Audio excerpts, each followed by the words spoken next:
People, I hope we're doing well today. This is the second video on derivatives and logarithms. In the first video, we talked about the derivative of logarithmic functions. In this one, we're going to talk about using logarithms together with implicit differentiation to, at times, simplify an existing function so that one can more easily find the derivative, and then we'll also discuss certain functions that actually require logarithmic differentiation. So let's suppose that we're given the following function. We have f of x is equal to the natural log of x cubed, root 1 minus x, all of that over x plus 1 squared. Now, if we're given this as a logarithmic function, we can go ahead and pull it apart, okay? We can use our properties of logarithms to change this into that by basically all the factors in the numerator give us positive logarithms, and of course all of those exponents will be pulled down in front of those. So natural log of x cubed becomes 3 natural log x. Oh, whoops. There's supposed to be a natural log right in there. So I guess I typo right there. So that's 1/2 natural log 1 minus x minus 2 natural log x plus 1. So when we differentiate that term by term, it's going to be easier than dealing with that, because if I have to deal with that whole thing, that is going to be quotient rule, product, and a little bit of chain rule, all wrapped up in discerning the derivative of that argument so I can put it in the numerator.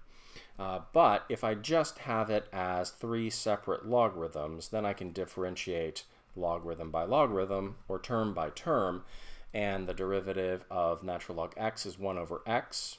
The 3 comes along for the ride.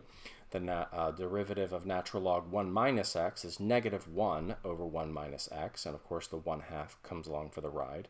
By the way, the negative is not here because it changed the addition to subtraction. And then, of course, the derivative of natural log x plus 1 is 1 over x plus 1, and the negative 2 comes along for the ride. But let's suppose instead that we weren't given the natural log of that expression. We were just given that expression, and you kind of go, shucks. I wish that that was the argument of a natural log so that I could pull it apart. Well, it should be evident by now that any time I say, gosh, I wish, and then fill in the blank, what we're going to do is exactly that. Okay? Now, this is not a logarithmic function, but what I do to one side of an equation, I can do to the other side of the equation legally. And therefore, what I'm going to do is I'm going to take the natural log of both sides. Now that artificially introduces natural log into a function that was not previously a natural log function. But who cares, okay? It was a legal move, and now the only thing that's a little bit wonky is the fact that the only way that this equation differs from the original one that we entertained is that you also have the natural log of the left-hand side. Okay, so basically we have to deal with implicit. We have to go ahead, let's go ahead and pull it apart first, and it pulls apart in the same way, and I guess I cut and pasted because I made the same mistake here, right? Basically what we have to do is we pull it all the way apart, and then in differentiating, what happens is the same thing happens on the right-hand side as happened on the right-hand side in the original equation. We simply have now a y prime over y on the left-hand side. Well, if we want to isolate y prime in order to find the derivative, we simply need to multiply both sides by y. But of course, we know what y is equal to. It's the equation that we started off with, so we can substitute in the x expression, which was set equal to y at the beginning, and now that is our derivative. Okay. This process is known as logarithmic differentiation. It's kind of one of those interesting things where sometimes they give things similar names. So we have differentiation of logarithmic functions, meaning the differentiation taking the derivative of functions that are given to us as natural log functions or as logarithmic functions. And then logarithmic differentiation is where you artificially introduce logs so that you can pull things apart and differentiate more easily implicitly.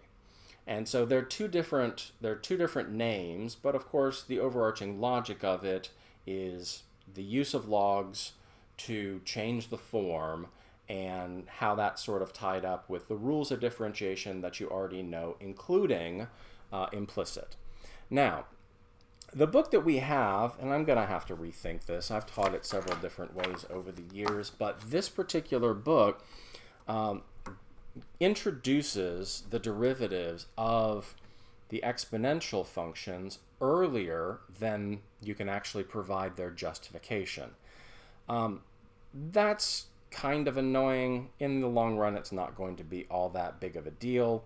But now that we have logarithmic differentiation under our belts and we understand the process by which we can do it, now I can show you where those rules come from. And of course, so if we have y is equal to e to the x, if I didn't know that, but I knew logarithmic differentiation and implicit, I would take the natural log of both sides. And taking the natural log of both sides, I could then pull that x down in front of the natural log of e. Now, this right here is 1. So it basically evaporates, right, and turns into a 1. So when I take the derivative of both sides, I get y prime over y is equal to 1. And when I multiply both sides by y, just y prime is equal to y, which means y prime is equal to the original function, e to the x. Now, the only difference when it is a base other than e is the fact that when I take the natural log of both sides and I pull it down, this is not 1, and therefore it does not disappear. But it's exactly the same process. The natural log a comes along for the ride, and basically I get y prime is equal to a to the x times natural log a. And that's where those two rules come from, and that's sort of our justification for doing so. Now, let's go ahead and do some examples. Alrighty, now this one, you could do it by the product rule, which is embedded within you could do it by the chain rule embedded within the product rule. You could, if you were a masochist, you could basically multiply it all out into its obnoxiously long polynomial form, and it's not completely undoable. I mean, it's a square and it's a to the fourth. The only difficulty is probably going to be after you get the square and you get the fourth, all those, and then multiplying those two together and keeping all the terms straight. But since we're dealing with logarithmic differentiation, we're going to use this as an excuse to do logarithmic differentiation and sort of forget about the idea of the product rule. Okay, so let's go ahead and take the natural log of both sides, and this is a product, so it's going to wind up being 2 natural log x squared plus 1 plus 4 natural log 2x cubed minus 1. And that basically allows us to pull that apart and bring down the exponents. So that I basically get y prime over y, and this winds up being 2x over x squared plus 1, plus 4, and this is going to be x cubed becomes 3x squared, so it's 6x squared over 2x cubed minus 1. And of course, this can be simplified, but let's go ahead and simplify that at the same time that we actually bring the y over. And when I multiply both sides by y, I'm not going to put a y, I'm going to put that equivalent of y. So that, and then 4x over x squared plus 1, and then 24x squared over 2x cubed minus 1. And of course, this right here was the y that we multiplied over to the other side. And that is ridiculous, right? But the funny thing is that if you took both of these and distributed them and canceled the denominators that canceled, you would actually wind up with either something that is identical or very, very close to what you would get if you were to do the product rule with the chain rule to actually do that.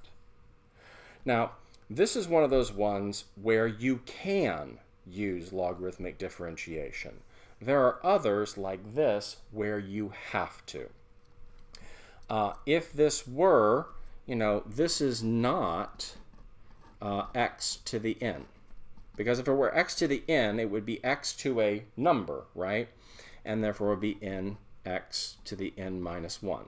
That is not what is going on here. Neither is it a number to a variable, right? Because at that point it would be a to the x times natural log a. Neither of these is what is going on here. This is a variable to a number, so an x, basically a polynomial term. This is an exponential, a number to a variable.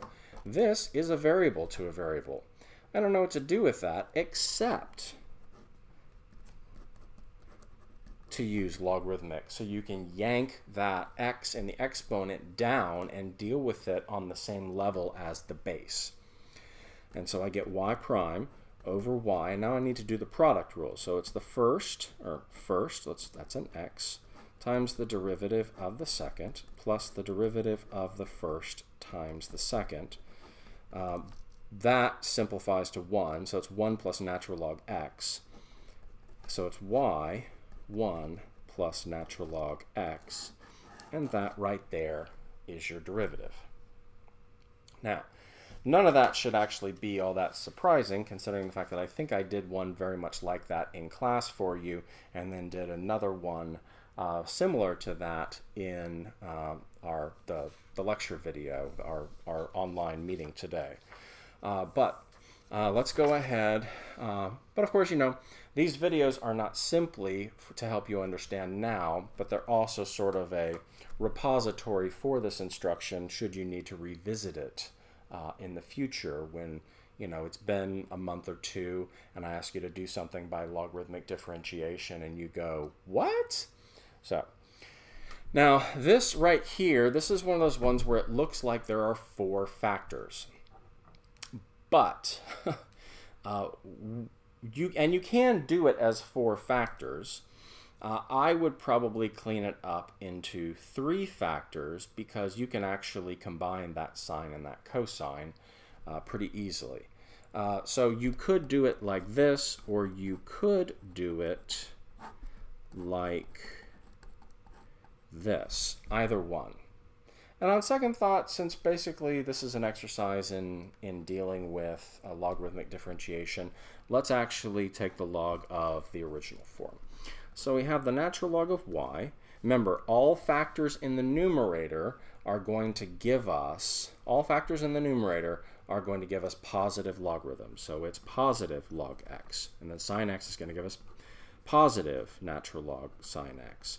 And all the factors in the denominator are going to give us negative log. So this one is going to be negative 3 natural log 1 plus e to the x, and negative natural log of cosine x. Now from here, again, the left side, really easy, just y prime over y. And then I simply need to march down and take the derivative of each of these logarithms. The first one doesn't require the chain rule, but the second one does. And so we basically take the argument, shove it down into the denominator, and put its derivative on top. Minus 3, we're going to take the argument, shove it down into the denominator, and put its derivative on top. We're going to take that denominator, and we're going to take that argument, shove it into the denominator, and put its derivative on top. Now, of course, this negative and this negative cancel, and you're going to get y prime is equal to x sine x over 1 plus e to the x cubed cosine x times 1 minus x plus cotangent x minus 3e to the x over 1 plus e to the x plus tangent x. And as messy as that is, you can leave it like that. So, bonus. Now, and the thing is that you didn't actually have to use that on this one. You could have done this by the quotient rule. It would, of course, require the product rule within the quotient rule, and the chain rule, of course, within that. Not enviable, but doable. I mean, you could pull it off. There's just a whole lot that could go wrong. Let's go ahead and look down at one of these where it's not a matter of wisdom, it's a matter of you kind of got to. So we have, in this case, one where we have to take the natural log of both sides in order to get it into a differentiable form. From here, again, y prime over y, and we'll take the first times the derivative of the second plus the derivative of the first times the second. This is going to be y prime x to the x squared, and this is going to be x plus 2x natural log x, and that should be our derivative. And of course, you could factor out an x, and this would become x squared, x to the x squared plus 1, 1 plus 2 natural log x. I kind of like that actually, but it's unnecessary. You don't have to put it in that form. This form right here is just dandy. Okay. Now let's see how many problems we have left. Okay. Let's go ahead and call this one quits. It's been almost 17 minutes. And the last problem we'll do some more logarithmic differentiation, and then we're going to do a couple of tangent line problems to round it out. I think that'll give you sufficient videos, especially when coupled with the older ones that are in the playlist as well. As always, if you have any questions, please do shoot me an email. Bye.